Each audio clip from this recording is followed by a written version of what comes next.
It's Friday, March 6th. In the headlines, government moves to fill a possible gap as nearly 300 foreign health workers may leave Jamaica. Coffee Festival, Food and Drink Festival unite for Culinary Showcase at Hope Gardens. In business news, business leaders negotiate with government on a tax package. Regionally, Caribbean growth outlook tempered by global risks. And in sports, charter flight arranged to bring West Indies men's team home from India amid airspace restrictions relative to the conflict in the Middle East. This is the weekend news on PBC Jamaica. I'm Simone Absalom Gale.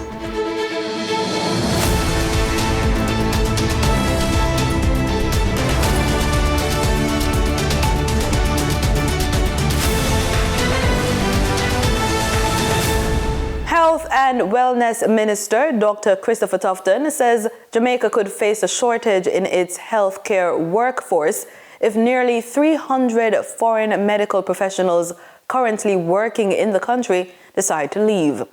He notes in a statement to the press that while their departure could affect the sector, the government has begun contingency plans, including recruiting health workers from the diaspora and pursuing agreements with countries such as Ghana, Nigeria, India, and the Philippines. More than 100 potential recruits are already undergoing screening. Dr. Tufton adds that although negotiations for a new agreement with Cuba remain unresolved, Cuban health care workers currently in Jamaica have been offered the option of individual contracts to remain in the country. However, Opposition Health spokesperson Dr. Alfred Dawes warns that the possible loss of the workers could severely impact healthcare services, particularly in underserved communities, including areas such as eye care and medical equipment maintenance. The Consumer Affairs Commission is calling for stronger collaboration among businesses, regulators, and consumers to ensure that only safe and fit-for-purpose products are sold in Jamaica. The appeal comes as the country prepares to observe World Consumer Rights Day on March 15. Here's more in this report from Denita Rodney. Chief Executive Officer of the Consumer Affairs Commission, Dulcie Allen, made the call during a JIS think tank on Wednesday. She stressed that product safety is not just a regulatory requirement, but a fundamental human rights issue. So product safety is not just about a regulatory issue, a simply regulatory issue. It is essential to protecting the human rights to life, health, and safety. When safety systems fall short, consumers bear the burden through injury, financial loss, environmental harm, and even, sadly, loss of life. Mrs. Allen says Jamaica's heavy reliance on imported goods and the growth in online shopping have increased consumer risk. She cited research showing that more than 87% of recalled or banned products worldwide remain on sale due to weak monitoring and enforcement. So even though they have been identified as having some challenges, they are still on the market because we don't have enough monitoring taking place and regulations to ensure that these are taken away from our consumers, from the market, so that you will not be tempted, one, or the unsuspecting consumer will not end up buying these products. With World Consumer Rights Day being observed under the theme Safe Products, Confident Consumers, the Commission CEO says businesses must play their part by carefully sourcing goods and removing substandard or counterfeit items from circulation. We want a call to action. We are saying we need collaboration, not just from the Consumer Affairs Commission, but the NGOs as well, the businesses more so, because they are the ones who actually sell the products. They are the ones who actually put the products on the market. And we want collaboration just to ensure that the products that are on the market are safe for use to the consumer. Consumers too are being urged to remain vigilant by checking labels, verifying expiration dates, and reporting unsafe products. World Consumer Rights Day is being observed in more than 150 countries to promote fairness, transparency, and safety in the global marketplace. Reporting for the news on PBCJ, I am Denita Rodney. Two of Jamaica's signature culinary events will come together this weekend to offer patrons a unique food and coffee experience as the Jamaica Blue Mountain Coffee Festival teams up with the Jamaica Food and Drink Festival for a special showcase at Hope Gardens. The collaborative event is set for Saturday, March 7, running from 12 noon to 10 p.m. And it will feature the Jamaica Blue Mountain Coffee Festival alongside the Meat, Street and the Market, one of the flagship events under the Jamaica Food and Drink Festival banner. Director of Tourism Linkages Network, Carolyn McDonald Riley, says the partnership marks an exciting first for the organizers. She's encouraging Jamaicans to take advantage of the unique collaboration, noting that it promises a full day of activities for patrons of all ages. Meanwhile, Jamaica Food and Drink Festival Director Alicia Boggs says the partnership aligns naturally with the island's reputation for celebrating culinary excellence. Tickets cost $1,500 and are available online via the Touchstone Link platform through the Jamaica Food and Drink Festival's Instagram page or at the gate. Parking will be available at the venue, with additional parking provided at King's House and the University of Technology, Jamaica.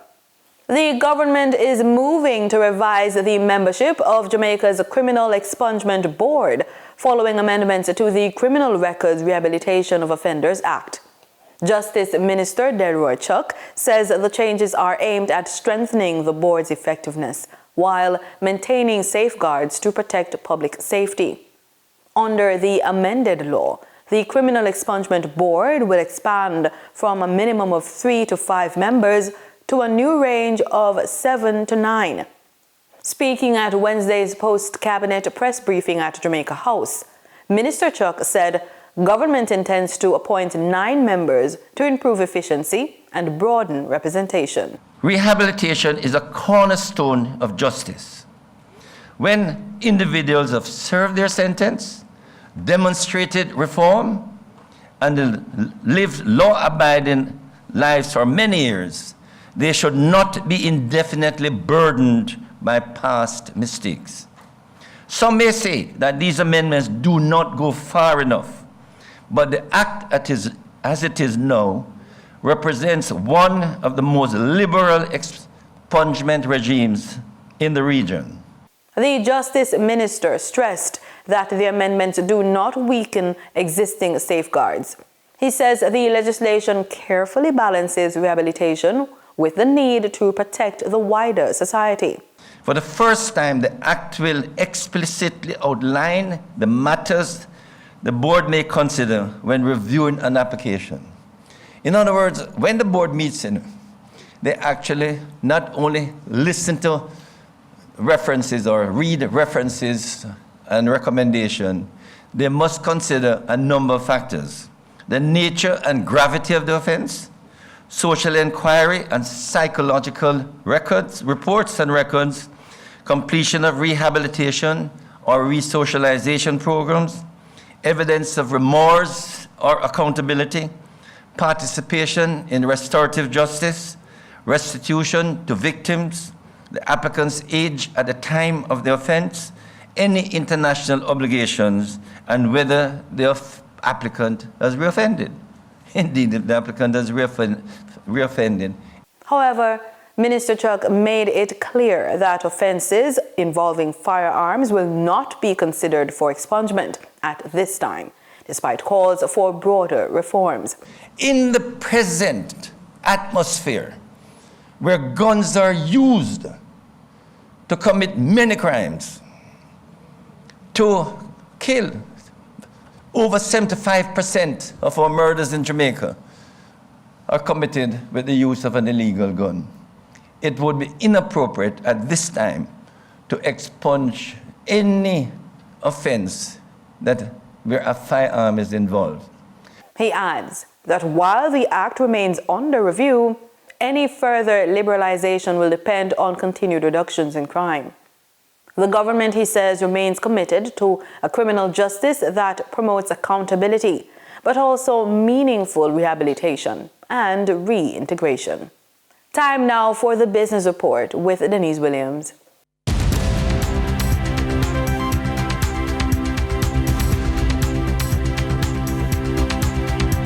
Welcome to today's Business Report.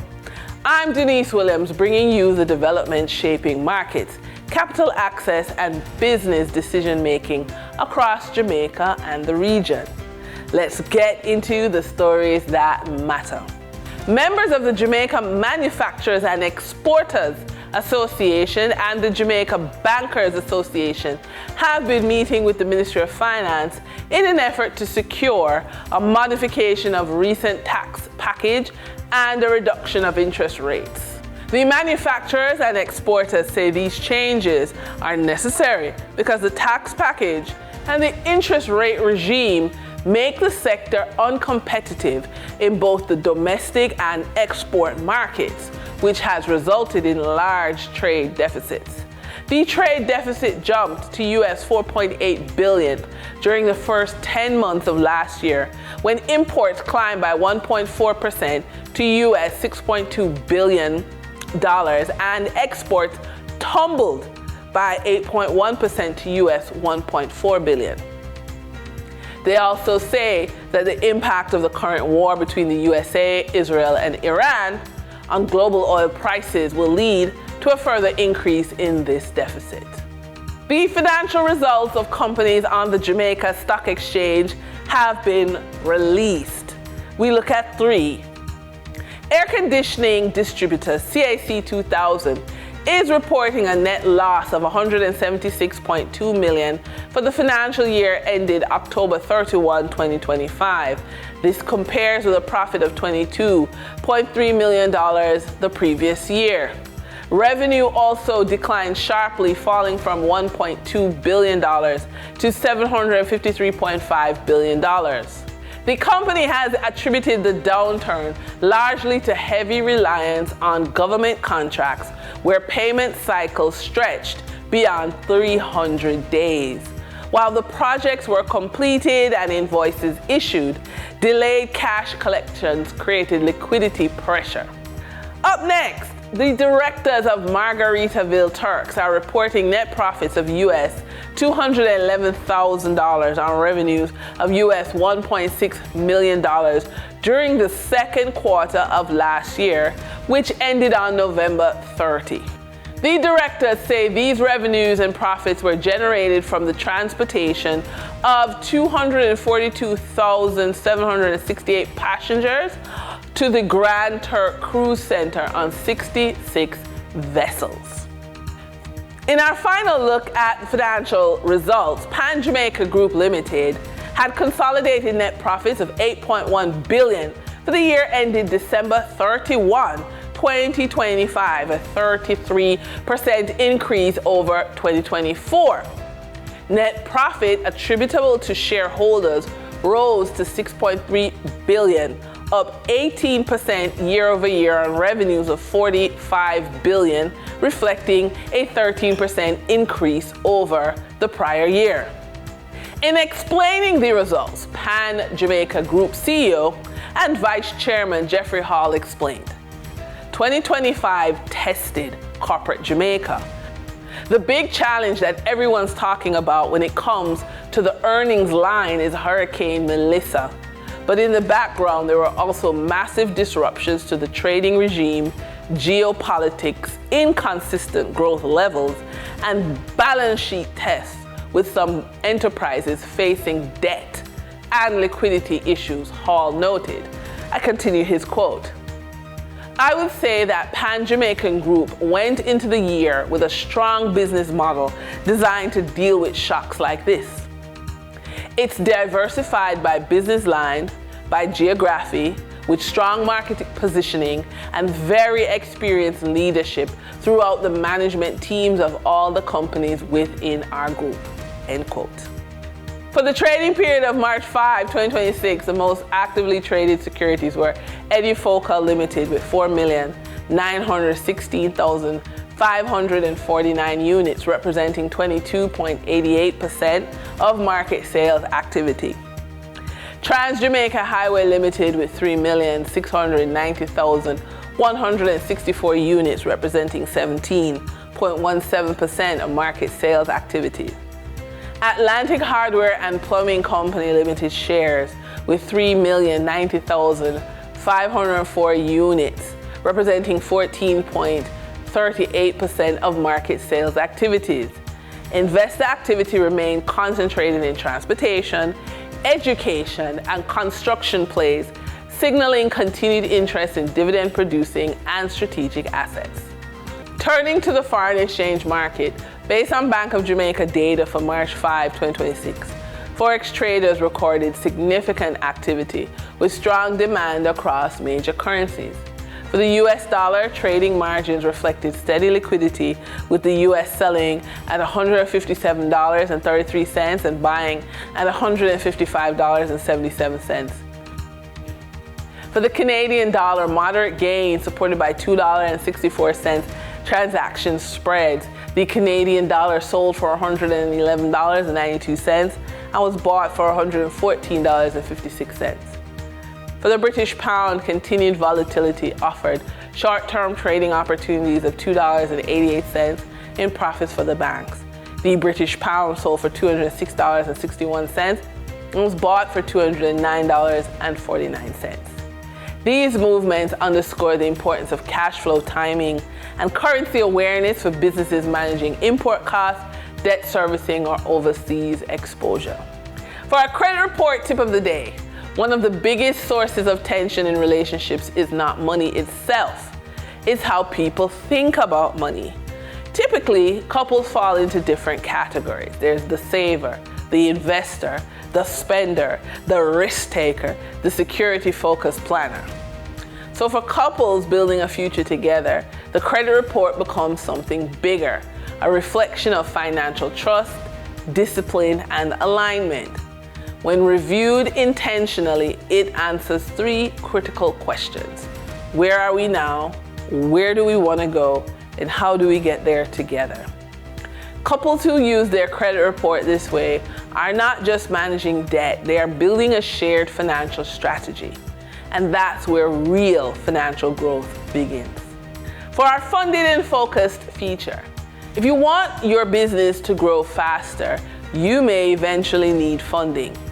This is where technology can help you determine the right way to raise capital from investors or family members.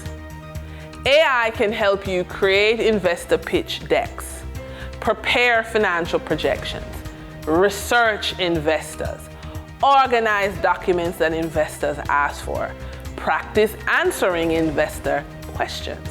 For beginners, this AI support removes a lot of the intimidation around fundraising.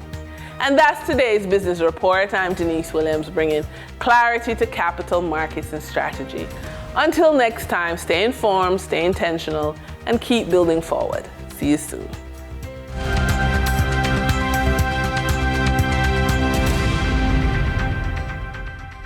In regional news, the Caribbean Development Bank says economic growth across the Caribbean slowed in 2025 and is expected to remain modest in 2026.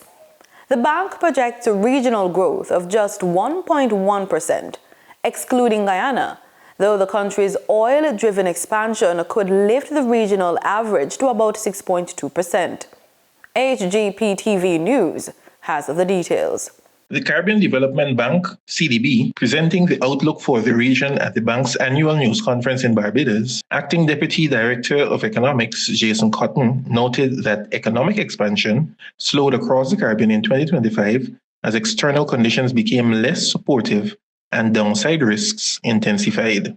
Extrapolating from the general economic performance of 2025, the CDB is forecasting regional growth of 1.1% for 2026 excluding Guyana.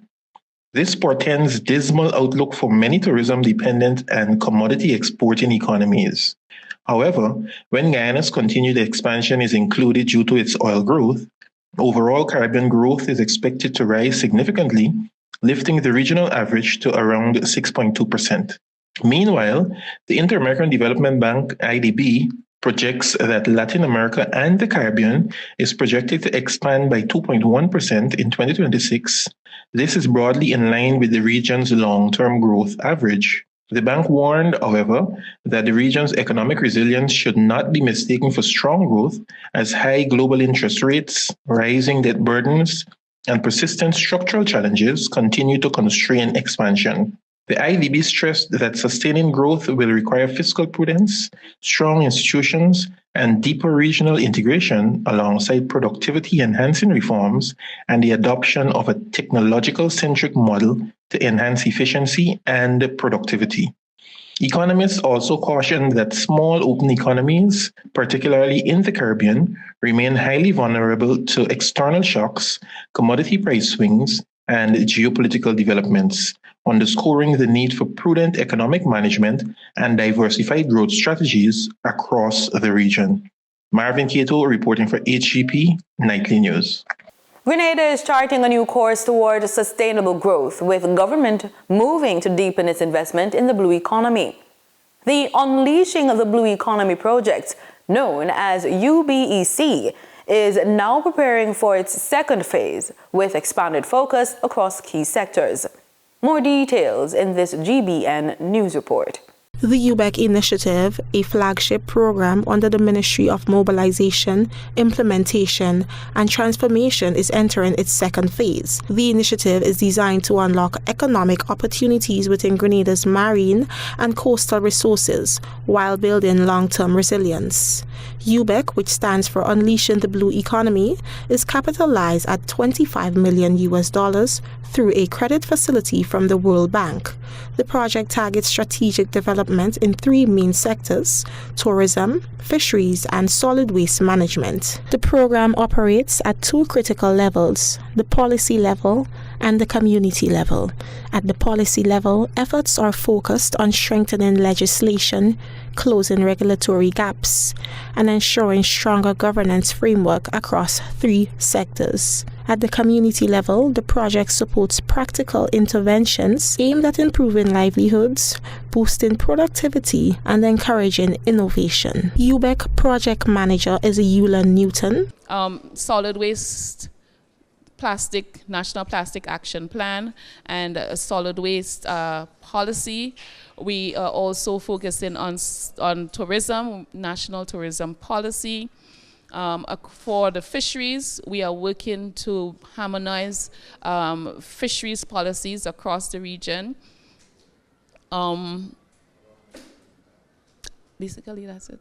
As discussions begin around Phase 2, government is exploring options to expand the sectors currently supported under the initiative. UBEC project manager is Eula Newton. As discussions begin around Phase 2, government is exploring options to expand the sectors currently supported under the initiative. With global attention increasingly focused on sustainable ocean management, Grenada's continued investment in UBEC signals a clear commitment to innovation, environmental stewardship, and long-term economic transformation. Reporting for GBN News, Shania McIntosh. President of Barbados, Jeffrey Bostic, says the country's education system has not kept pace with the demands of the labor market, leaving many young people frustrated after completing their studies. He warns that the gap between education and employment is contributing to delinquency and other social challenges. President of Barbados, Lieutenant Colonel the Most Honorable Jeffrey Bostic, says for too long the education system has not been in sync with the demands of the labor market. He says this is contributing to some of the delinquency seen among young people. If you keep educating and graduating students who give it their all while they're in school and even at university or tertiary institutions, and then we do not have the job market in order to facilitate their entrance for them to start their lives as adults, young adults, that is going to lead and has led to frustrations. While the head of state acknowledges that the situation did not develop overnight, he says the root causes must now be addressed. He says too many of the nation's youth are being lost to gun crime and other negative activities. I strongly believe that what we are reaping now really is a manifestation of some deeply rooted problems that have not been adequately addressed for decades. And if we don't deal with the roots and we keep chopping off the branches, which is good, but the branch will spring again and we will have another wave of activity in years to come. Our task is to try to send that tide, to try to stop you young persons from going adrift and even falling overboard. Lieutenant Colonel Bostic says this is one of the reasons the Chapman Challenge was conceptualized. It's designed to benefit all young people, not just those from socially or economically challenged communities. The challenge that takes you from where you are, which is the lane, to the highest point of the country, Hillary, which is the pinnacle or the zenith of your aspirations and your full potential, to help you to realize your dreams. Young people are encouraged to pursue and achieve their dreams under the Chapman Challenge, which will run over 3 years and includes community service, mentorship, and leadership development, among other areas. Rachel Agard, CBC News. In sports, Garvey Maceo High produced a dramatic late comeback before edging Cornwall College in penalties to book their place in the Issa Rural Area Under-14 final, while Cornwall College's Under-16 team also advanced after securing victory over Racines High. Cricket West Indies says a charter flight is being arranged to bring the senior men's team home from India after airspace restrictions in the Gulf region complicated their departure, following the team's exit from the ICC Men's T20 World Cup. CWI says the team is safe and their return remains the organization's highest priority. In a media release on Thursday, CWI says it has been in constant contact with players, team management and the ICC since the team's last match against India. On Thursday, a high-level call between the ICC and CWI confirmed that a charter flight was being arranged, with departure from India expected within 24 hours, pending final air traffic approvals. CWI says every precaution is being taken to ensure the squad's safe return to the Caribbean.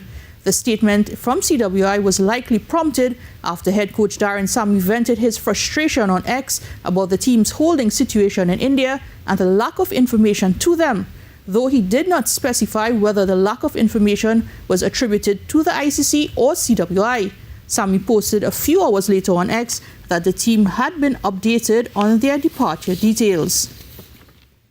And that's the weekend news on PBCJ. Remember, we are the People's Station.